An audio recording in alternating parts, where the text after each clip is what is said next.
September 10, 2025, Orem, Utah. Under a tent proclaiming the American comeback, 31-year-old Charlie Kirk was in his element. As the founder of Turning Point USA, he built an empire on confrontation, taking his conservative message directly to college campuses he saw as hostile territory. This event, with 3,000 students in attendance, was the first stop on his new national tour. The final exchange began with a question about one of America's most divisive topics. Those were his last words.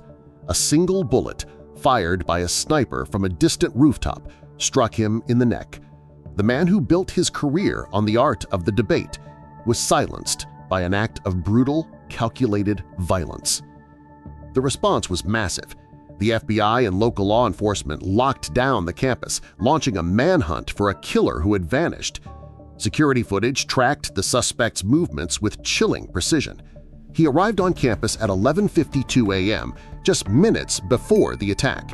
He moved through stairwells to a rooftop, fired the single shot, jumped from the other side of the building, and disappeared into a nearby neighborhood.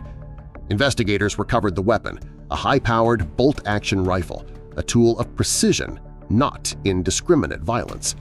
The evidence, from the single shot to the choice of weapon, all pointed to the same conclusion, stated by Utah's governor.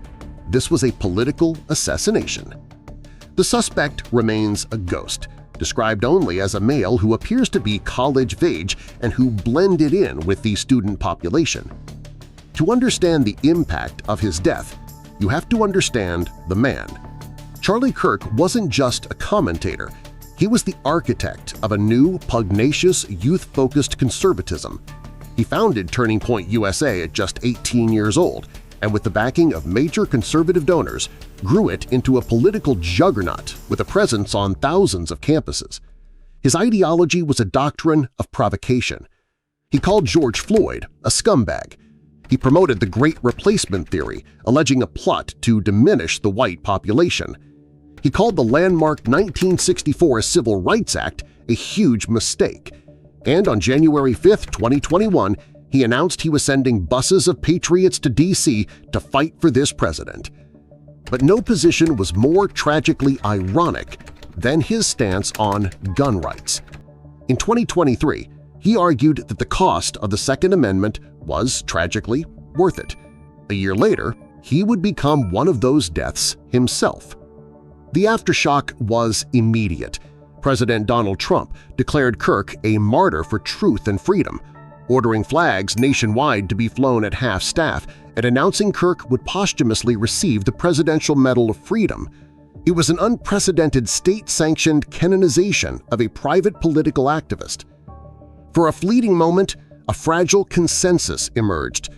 Leaders from both parties condemned the violence, but that unity shattered almost instantly.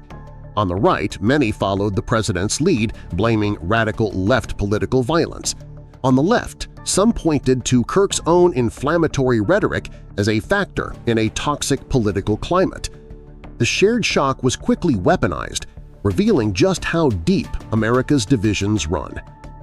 Charlie Kirk's murder was not an isolated event. It was a symptom of a nation on edge, part of an accelerating pattern of political violence. In recent years, assassination attempts, assaults, and murders targeting political figures have become a terrifying feature of American life. Experts call it an era of violent populism, fueled by dehumanizing rhetoric, disinformation, and a collapse of trust in institutions. The greatest danger now is a cycle of retaliation. With Kirk framed as a martyr, analysts fear his death could be used to justify the very thing that caused it, pulling the nation deeper into a spiral of violence. The question of who killed Charlie Kirk is a matter for the FBI, but the question of what killed him is one for all of us. His death lies at a violent nexus of political polarization, culture wars, and the grim irony of a man who accepted the cost of gun violence only to pay that price himself. His assassination is a warning. A powder keg has been lit. The question is whether it can be extinguished before the next explosion.